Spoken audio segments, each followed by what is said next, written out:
Hi everyone, welcome on Money. I am Mark, and today I will talk about the Real Luck Group, a company that operates as an online esports betting company worldwide. And to talk about this company, I will be with Thomas Rosander, CEO of the company. How are you, Thomas? I'm good. Great to see you, Mark. Awesome, perfect. Could you tell us more about what the Real Luck Group is, the story behind it? Yeah, so Real Luck is the listed company with the ticker Luck. I think it's the best ticker in the stock market, especially for a gambling company. And we operate esports betting site LUCK.V. And we're esports betting focused, especially looking for the new betting generation. But we're also offering traditional sports book and are about to launch an online casino as well. We are alive in around 80 countries. We're currently operating under a premium international license in Isle of Man, but we're looking into regulated markets as well. And I don't know, for the ones who are not that into esports betting, it works exactly as traditional sports betting. And it's just that the only difference is that the sports are actually video games and teams and leagues within them. So yeah. Yeah, because I was checking, it's a pretty big market. According to your investor deck, you are involved into a 18 billion market. So I would say it's pretty impressive. And so, how do users come to your platform? How do you acquire customers?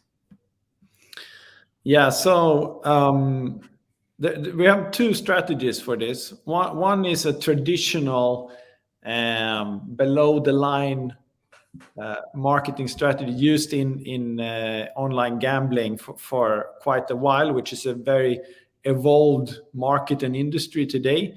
And that is an acquisition strategy where we basically line up a number of traffic sources. It can be communities or sites that target potential players through PPC or native or SEO optimized sites. And then what we do is that we buy traffic from them. And the art in that kind of acquisition lies in the data platform, which is something that we have been rebuilding now and have and something I used in the past also. And what we do is that we build models so that we can predict the lifetime value of players from different sources, and thereby make sure that we always buy players where we get the most return of investment for them and with the highest margin, basically. The other side, there are lots of ways to do this, but the other main part of our acquisition strategy is on the content side. And that is more focused on the new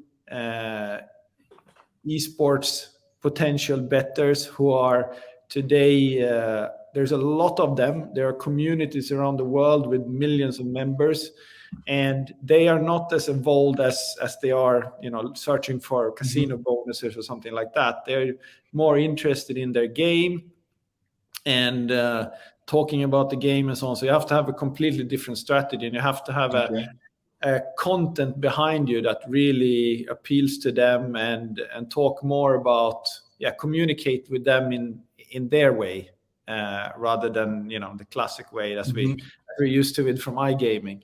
And I should also tell you that one of the really important things with player acquisition in this, and when it comes to everything in esports betting, is to have experience from both video gaming and from online gambling, because esports betting is something that's right in the middle between these two. And or myself and my whole team have that experience. And I think that really gives us an edge as well. Okay. And so for all the person going on your platform, do you know the repeat customer rate? Yeah, now, so we have been in a recalibration phase here for a few months. Realized that we had to modify our platform and our marketing strategy to take us all the way. And when I say all the way, we are aiming to become the #1 esports betting site. Okay. So we have now enabled ourselves to do that. And due to this, our everything changes. So I cannot give you a good retention rate for that period. It's kind of special. Now we're launching everything new, so it's going to change again. But what I can tell you is that we're seeing great retention rate. Of course, retention goes up when you acquire less players, which we have done now during this phase. But even before, and we still have players that we acquired in 19. So I would say that we are above 50% in our retention rate. If I make an estimate. Okay, I see. No, I was just curious, because I totally don't know how like this type of technology works. So it was just out of curiosity. And yeah, so you're gonna launch everything. And as I was saying, the market is pretty big, 18 billion. But how is the market evolving? Is it evolving on the positive side? Are more and more person going on the esport sector? Yes, it is growing. It is still in the beginning. I think that's very important to remember that it's in the beginning. I think the CAGR is like 15% right now, and it's estimated to, I think, 13 billion by 2025 or something for the regulated part of the business. And this is something that's very important, I think, for investors and for everybody to understand that there is in online gambling or iGaming, as we call it, there is a regulated part and there is an unregulated part. And obviously the unregulated part is much bigger. But we are esports betting right, so we are focused on doing it, in the correct way. So we're going for license in Canada and so on. So that we're doing everything right, and it's still big enough. And as I said, we are also on the traditional sportsbook and on the online casino as well. And those growth rates are, it's in a completely different phase of its evolution. So it's much more evolved and the margins are much higher and so on. But it's for sure is exciting with the growth in esports, because we are right in this generation shift when you see the old traditional betting audience is changing to a newer audience, and with that changes the interest from traditional sports to video games and esports. So that is what we're focused on. Of course, we earn money with the traditional audience as well, but our focus is to be the front runner and be the ones who have the best offer and the best product for the new generation. Okay, I see. And just because you were talking about Canada, now it's legal in Canada. The bill was passed this year, right? Yes. Okay. And so, as you were saying, the real Luck Group is gonna launch everything. You have all the foundations. And when I was checking your fundamentals, I saw that you reported 7,000 revenues for the last 3 months. And as an investor, I could ask myself, oh, should I invest there? So as a CEO, are you worried about this number, or for you it's just like because you are in the foundation stage and you're not worried about the revenue coming later? I would say yes and no. As I think it's my job to worry. If investors are not happy, I should worry. I think that's my job. But at the same time, and I think most of the investors knows our story now. So when I came in, I realized that for us to become #1, we needed to enable our platform for that. And now we're finishing with that. So next year it's full on again, and we're not going to see 7,000 any longer. It's now we're turning on the marketing spend. So during these months, it didn't make any sense to acquire any players or drive that, because I would have had really bad return of investment on those, and then it was simply better to save investors money and start using them now when we have a superior product. So our plan is very solid. We're going to focus on making sure we have the best offer and the best product, and we also have a really strong plan when it comes to player acquisition that has its base in my whole experience from both video gaming and iGaming. So the no part of being stressed, I'm not at all. We have a lot of cash, so I'm not stressed about it.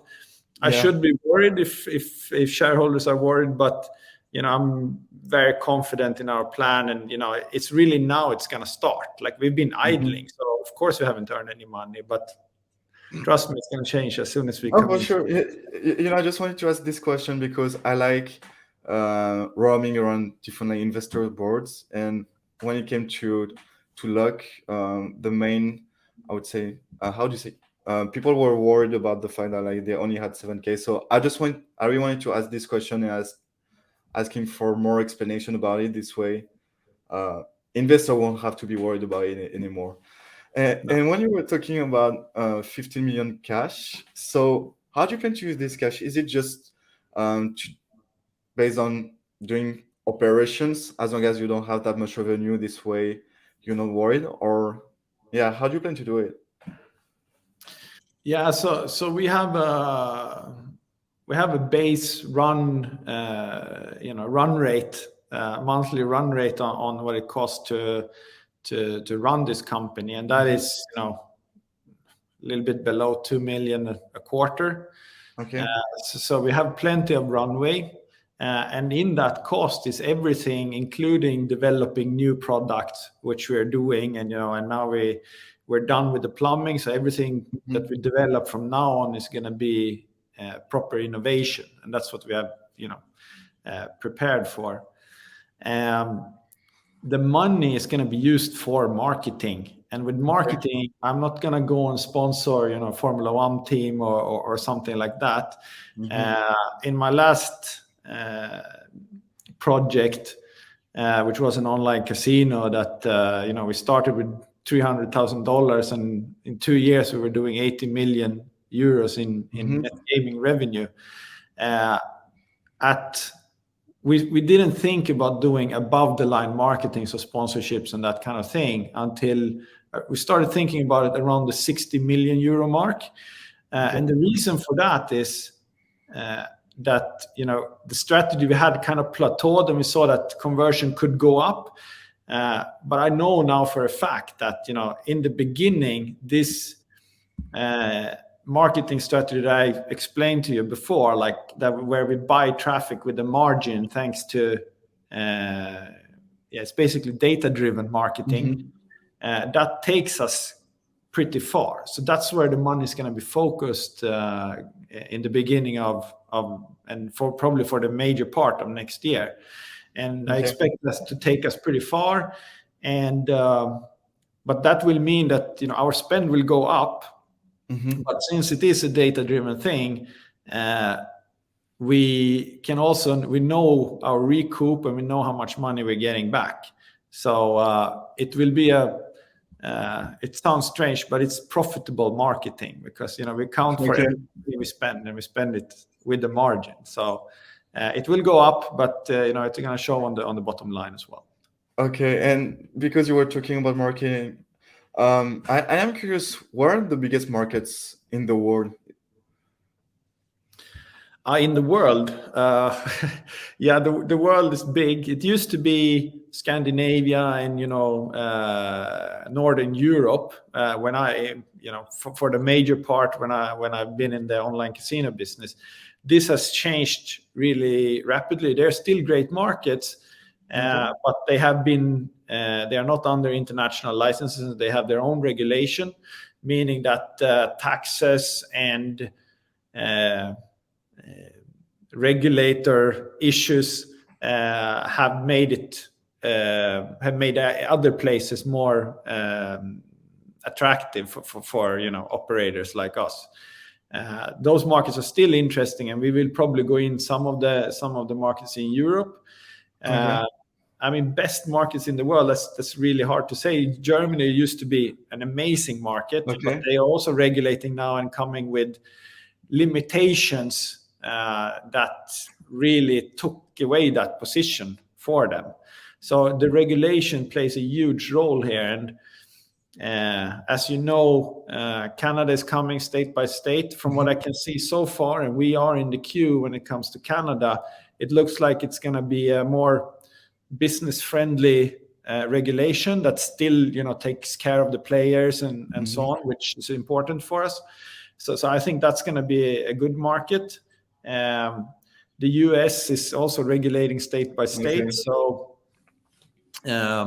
it is different per state. And I usually get the question like, how do you deal with that? But for me and for most of people from the industry coming from Europe, we're so used to it because in Europe all the countries were different anyway. Yeah, for sure.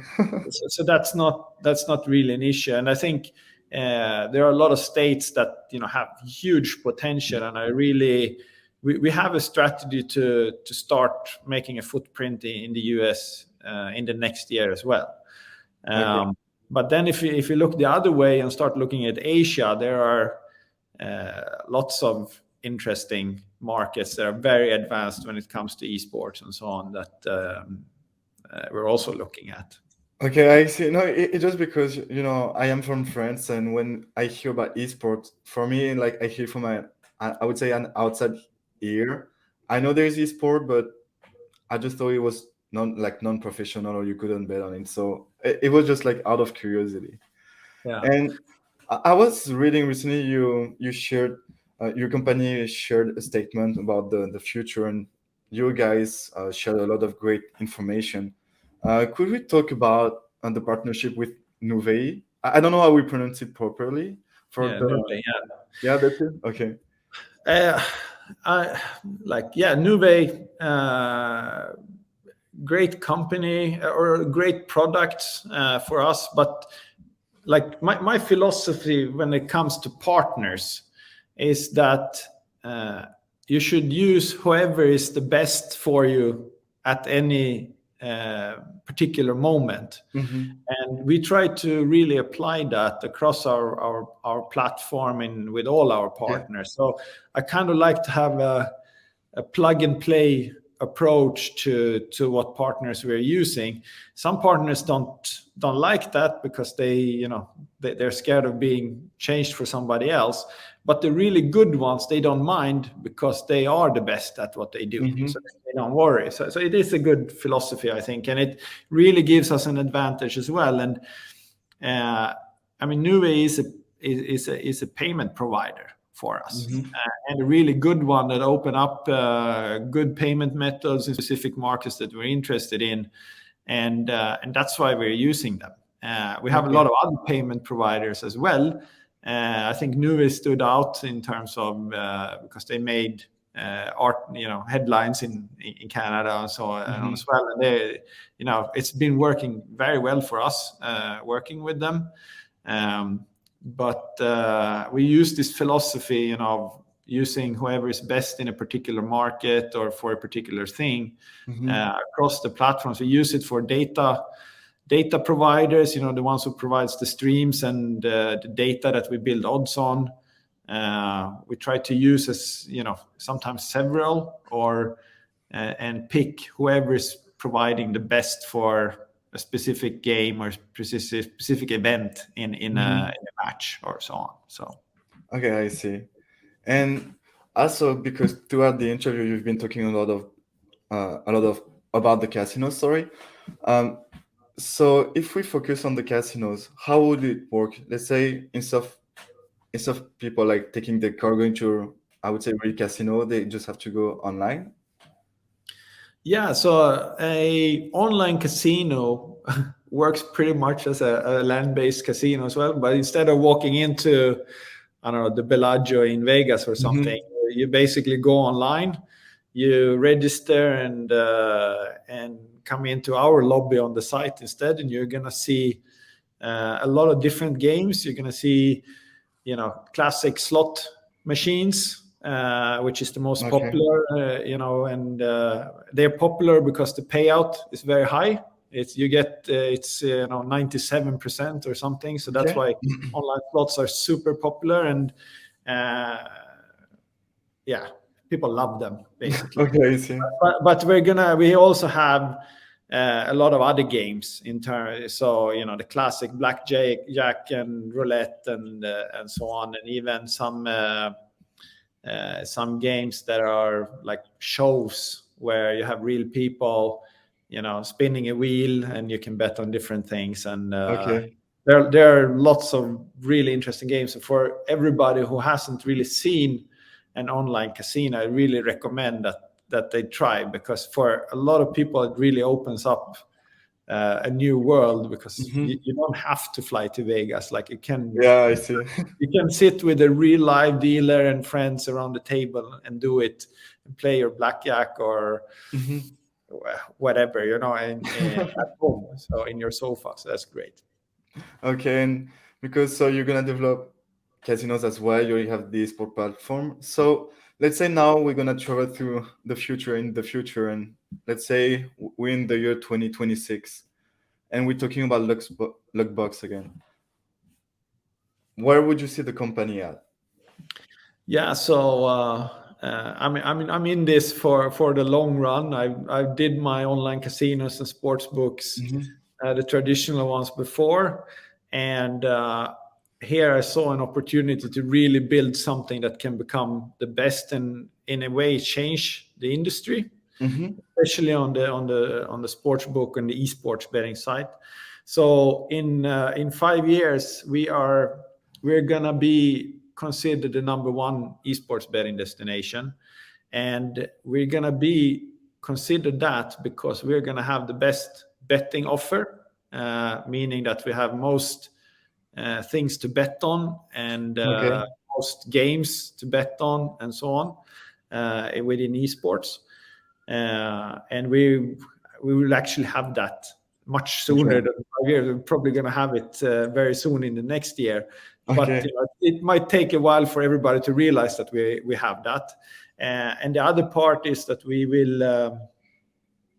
we're building a product for the next generation. And by that date or that year, the disposable income of the new generation, the millennials and the Gen Z, is going to be higher than the old sportsbook generation that is generating most money now for the betting market. So I would, since we are going to be the best and that has happened, I'm assuming that we are going to be really driving some serious revenues and really be a